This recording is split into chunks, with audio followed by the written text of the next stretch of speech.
साथियों, 15 अगस्त को लाल किले पर प्रधानमंत्री का भाषण एक गौरवमयी परंपरा है इस देश की। बचपन में पूरे परिवार के साथ प्रधानमंत्री का भाषण 15 अगस्त का जरूर सुना जाता था, भले प्रधानमंत्री किसी पार्टी के हो। और इस गौरवमयी परंपरा को स्थापित किया पंडित जवाहरलाल नेहरू ने कि इतिहास के एक प्रतीक पर खड़े होकर भारत के भविष्य की बात करना, भारत से साझा करना अपने भविष्य के सपने। अफसोस की बात यह है कि पिछले 11 सालों में नरेंद्र मोदी जी ने इस गौरवमयी परंपरा को तार तार कर दिया।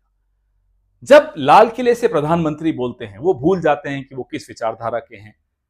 वो संविधान की विचारधारा को सर्वोपरि मान के बोलते हैं और पूरे देश को जोड़ते हुए बोलते हैं। पूरा देश को, एक एक व्यक्ति को, नॉर्थ ईस्ट हो, साउथ हो, नॉर्थ हो, वेस्ट हो, सेंट्रल हो, सबको लगता है कि नहीं, मेरे मन की बात की है प्रधानमंत्री ने। लेकिन आज का भाषण अगर आपने सुना तो इतना संकीर्ण था और इतना द्वेष से भरा हुआ था कि यह भाषण जोड़ने के लिए नहीं था, यह भाषण तोड़ने के लिए था।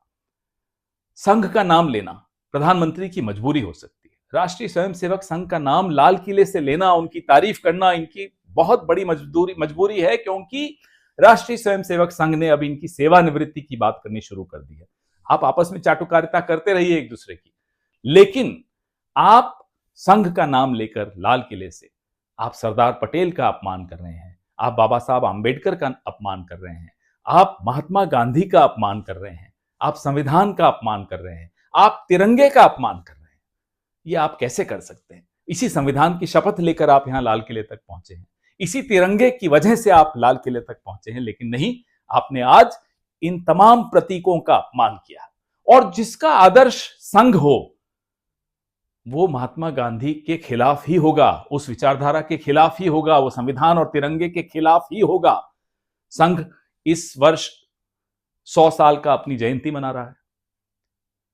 पहले 25 साल संघ ने मुखबिरी करके गुजारे अंग्रेजों, उसके अगले 25 साल तिरंगे और संविधान का तिरस्कार करते हुए गुजारे, और उसके बाद वाले 25 साल इन्होंने मंदिर मस्जिद के झगड़े पैदा करके गुजारे।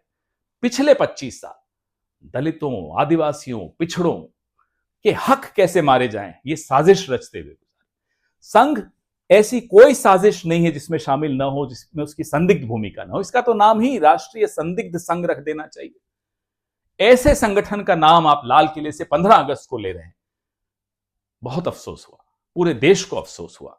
और इतने अंधे हो गए हैं आप इस संविधान के खिलाफ, इस देश की आत्मा के खिलाफ, इस देश की विचारधारा के खिलाफ, कि आज पेट्रोलियम मिनिस्ट्री ने एक पोस्टर निकाला। उस पोस्टर में सावरकर तिरंगे से भी ऊपर, गांधी जी से तो ऊपर रखा ही, तिरंगे से भी ऊपर रखा, और उस पोस्टर से आंबेडकर जी गायब, नेहरू जी गायब, नीचे भगत सिंह जी और सुभाष चंद्र बोस रखे हुए हैं। अरे किसका नाम ले रहे हैं आप?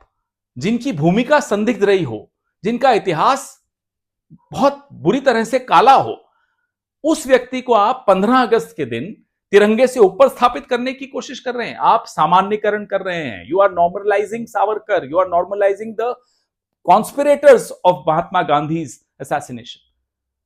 यह सामान्यकरण हम होने नहीं देंगे, ये देश नहीं होने देगा। ये देश संघ के खिलाफ हमेशा रहा है। आप तिकड़म से जीत जाते हैं, वो तिकड़म भी अब एक्सपोज हो रही है। इसका मतलब नहीं कि आपने देश का दिल जीत लिया, इसका मतलब यह नहीं कि गोडसे जीत सकता है, इसका मतलब नहीं कि सावरकर इस देश में कभी जीत सकता है। जय हिंद।